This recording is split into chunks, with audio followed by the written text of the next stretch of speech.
wabarakatuh. Aku Hera Fadilah, welcome back to my channel. Pada video kali ini, aku akan bawa materi tentang kedudukan moralitas. Apa itu moralitas? Apa itu etika? Dan apakah negara kita sudah masuk dalam kategori negara yang beradab seperti itu ya? Untuk teman-teman yang baru bergabung, channel ini dibuat untuk menambah pengetahuan masyarakat supaya masyarakat menjadi lebih cerdas, oke? Pengertian moral menurut Kamus Besar Bahasa Indonesia, moral diartikan sebagai akhlak, budi pekerti. Jadi hal-hal yang ingin kita terima, baik itu kebaikan ya, dan kita tidak ingin mendapatkan keburukan atau kerugian seperti itu. Jadi yang dikatakan berakhlak, berbudi pekerti adalah seseorang atau individu yang dapat memberikan kebaikan kepada orang lain, dan kita juga ingin mendapatkan kebaikan dari orang lain juga gitu. Jadi sama-sama, itulah pengertian moral. Menurut Wijaja mengatakan bahwa moral adalah ajaran baik dan buruk tentang perbuatan. Nah, kita tidak bisa pungkiri bahwa di kehidupan ini itu ada kebaikan dan ada juga keburukan ya, seolah-olah ada yin dan yang seperti itu.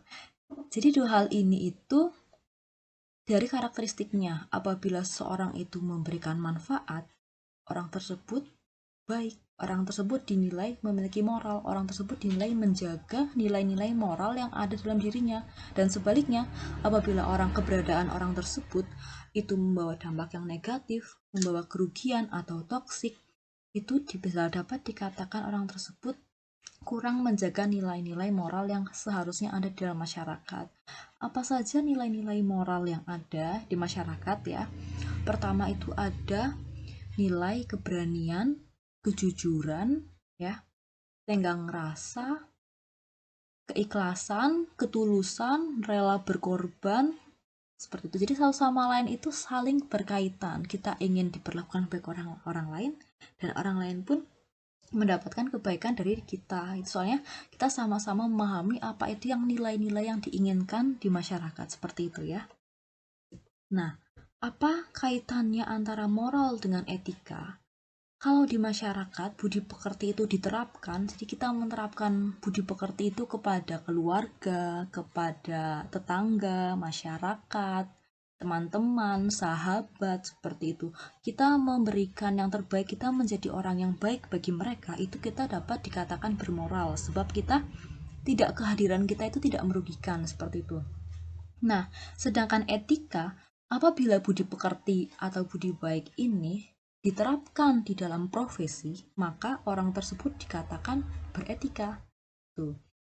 Apa bedanya apa bedanya pekerjaan dan profesi ya? Pekerjaan adalah hal yang dilakukan secara terus-menerus dan orang tersebut mendapatkan upah dari apa yang dia kerjakan, apa yang dia lakukan gitu ya. Dia mendapatkan upah, itu pekerjaan. Sedangkan profesi itu ada pendidikannya. Jadi dijalankan oleh orang-orang yang telah terdidik, baik itu di perguruan tinggi maupun pada badan pendidikan seperti itu. Atau juga badan pelatihan seperti itu ya. Jadi tidak semua orang itu bisa menduduki profesi atau bisa ada dalam profesi gitu ya. Contoh profesi itu apa? Contoh profesi itu dokter, guru, dosen, pengacara, dan lain sebagainya seperti itu. Etika sendiri diadakan itu untuk melindungi nama baik dari profesi tersebut ya. Untuk melindungi citra baik di masyarakat seperti itu. Contoh misalkan etika itu contohnya sebagai seorang pengajar itu tidak boleh, atau sebagai seorang dosen, sebagai seorang guru itu tidak boleh membocorkan soal ujian kepada mahasiswanya atau kepada siswanya seperti itu ya. Nah itu apabila dosen tersebut membocorkan soal ujian, maka dapat dikatakan tidak beretika atau kurang beretika seperti itu. Nah, ini untuk melindungi nama baik dari profesi tersebut, supaya profesi tersebut dapat lestari atau mendapatkan penilaian yang baik di masyarakat. Lanjut. Lebih dari 2 abad yang lalu, sebuah akademi kota Dion, Perancis mengatakan sayembara untuk menjawab pertanyaan apakah kemajuan bidang seni dan ilmu pengetahuan itu mendorong atau memberikan sumbangan pada perbaikan moral manusia gitu ya. kita sadari bahwa semakin cepat kehidupan ini semakin canggih, semakin kompleks ya, kebutuhan masyarakat semakin banyak, persaingan juga semakin banyak, dimanapun ada persaingan seperti itu. Ini membuat nilai moral menjadi blur. Apakah sudah diterapkan di masyarakat? Apakah masyarakat itu masih mengedepankan nilai moral? Apakah nilai moral yang ada seperti tadi kejujuran, ketulusan, tenggang rasa, bekerja sama, saling membantu, apakah itu akan menghambat persaingan itu sendiri atau menghambat seseorang mencapai nilai yang dia inginkan seperti itu ya? Jean-Jacques Rousseau, seorang filsuf dari Eropa, menjawab, kemajuan bidang seni dan pengetahuan itu tidak memberikan sumbangan perbaikan pada moral manusia. Jadi seolah-olah kecanggihan teknologi atau semakin tingginya percepatan yang ada saat ini tuh tidak betul-betul membuat moral itu bertahan atau nilai moral itu tergeser oleh karena kepentingan-kepentingan tertentu ya, karena setiap orang atau setiap kelompok itu memiliki kepentingan yang dalam mencapai kepentingan itu tentu ada hal baik dan ada hal yang tidak baik. Apabila kita ingin mencapai satu keinginan tersebut dengan cara yang baik, tentu membutuhkan kesabaran, kejujuran. Nah, kita membutuhkan nilai moral itu dijunjung tinggi, sedangkan ada juga kelompok-kelompok atau individu-individu yang melakukan kecurangan ya, melakukan kecurangan demi mendapatkan apa yang dia inginkan. Jadi menghalalkan segala cara gitu. Nah, kita takut loh kalau misalkan kita tahu wah orang tersebut ternyata untuk mencapai keinginannya dia tuh menghalalkan segala cara gitu. Apakah posisi kita itu aman berada di sekitarnya? Kita kan pasti akan menjaga keamanan diri kita dulu pertama gitu ya, dan menjaga keamanan kelompok-kelompoknya kita seperti itu. Nah, ini membuktikan bahwa kemajuan bidang seni dan pengetahuan itu tidak memberikan sumbangan perbaikan moral. Lantas, seperti apa yang seharusnya terjadi seperti itu ya? Kala itu abad ke-18, seni dan budaya Prancis itu mulai berkembang pesat gitu. Jadi rasional tuh dijunjung tinggi, masyarakat tidak pasrah, masyarakat sudah mulai mengerti bagaimana kondisi, masyarakat sudah dapat menggunakan nalarnya dengan baik. Nah, ini berseberangan dengan rajanya, yaitu raja mereka Louis ke-14 yang mengukuhkan bahwa negara adalah aku. Nah, di negara adalah aku, seolah-olah kebijakan dan peraturan itu berkiblat pada dirinya. Jadi aspirasi masyarakat dan sub-sub pemerintahan itu sulit untuk menyuarakan pendapat. Tentu kita negara yang sangat demokratis, kita sebagai rakyat ingin didengarkan ya. Suara rakyat adalah suara Tuhan gitu ya. Jadi masyarakat itu ngeri gitu dengan pemerintahan yang seperti itu, dan harapannya ini dapat menjadi pembelajaran untuk berbagai kalangan bahwa ternyata kecanggihan yang ada itu belum bisa gitu ya. Lalu bagaimana caranya agar kita bisa kembali kepada moral itu sendiri? Pada waktu itu kaum meningrat itu bebas pajak dan masyarakat itu tetap membayar pajak. Ini menjadi tidak adil bagi masyarakat pada saat itu.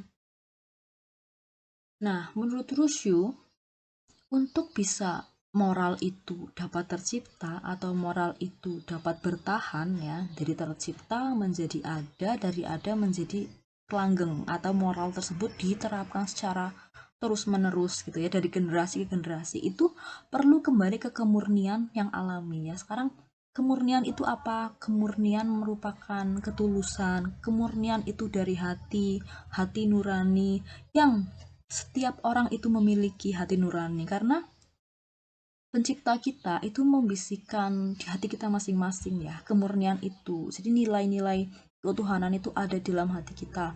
Kejujuran, rasa tidak tega, rasa ingin membantu. Nah, itu adalah kemurnian. Ya. Beda dengan ayo mari kita bersaing. Nah, itu dari persaingan-persaingan itu membuat kemurnian yang tadinya ada di dalam setiap diri manusia itu menjadi tertutup dengan kepentingan-kepentingan yang ingin diwujudkan seperti itu. Ini soalan hati nurani inilah yang membuat moral itu tetap diterapkan atau moral itu tidak ditinggalkan oleh masyarakat. Jadi tetap antara satu orang dengan orang lain saling membantu, punya rasa belas kasihan, saling jujur satu sama lain, tidak merugikan orang lain, seperti itu. Itulah masyarakat yang beradab atau kehidupan bermasyarakat bernegara yang diinginkan, dan pemerintahnya atau orang-orang yang ada dalam profesi mereka itu memiliki etika. Semisal yang menjadi ASN, aparatur sipil negara, menjalankan tugasnya dengan baik, dengan jujur, bebas dari korupsi, jauh dari nepotisme, seperti itu. Nah, itu kehidupan yang diinginkan oleh masyarakat dan oleh kita semua tentunya. Oke, kita lihat ini ada ciri masyarakat yang beradab ya menurut Anwar Ibrahim tahun 95. Yang pertama itu menjunjung nilai-nilai kebaikan. Jadi masyarakat yang mampu menjunjung nilai-nilai kebaikan karena mereka sadar bahwa nilai-nilai kebaikan ini sangat-sangat dibutuhkan untuk kelangsungan hidup. Kita ingin hidup tenang, hidup damai, hidup aman, hidup bahagia. Nah, untuk bisa mewujudkan itu, kita perlu menjunjung nilai-nilai kebaikan, ya.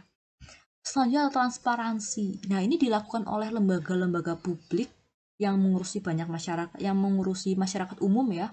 Begitu pula pemerintah tuh lembaga publik seperti itu.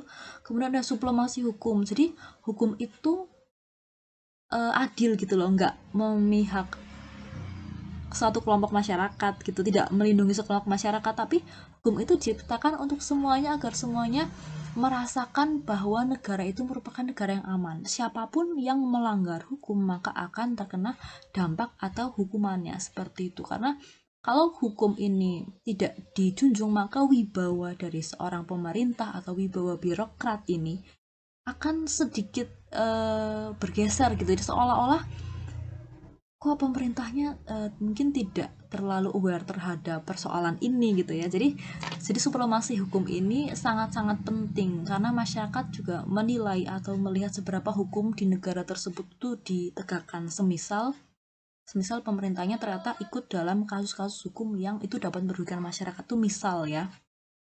Selanjutnya ada keadilan sosial. Jadi semua orang itu mendapatkan haknya sesuai dengan apa yang diupayakan, sesuai dengan apa yang menjadi kemampuan, tidak ada diskriminasi satu dengan yang lain, itu mendapatkan sesuai dengan apa yang diupayakan. Itu merupakan keadilan sosial. Siapa yang menanam, dialah yang menuai, seperti itu ya. Oke, silahkan subscribe channel ini untuk mendukung channel ini. Sampai jumpa di video berikutnya. Wassalamualaikum warahmatullahi wabarakatuh.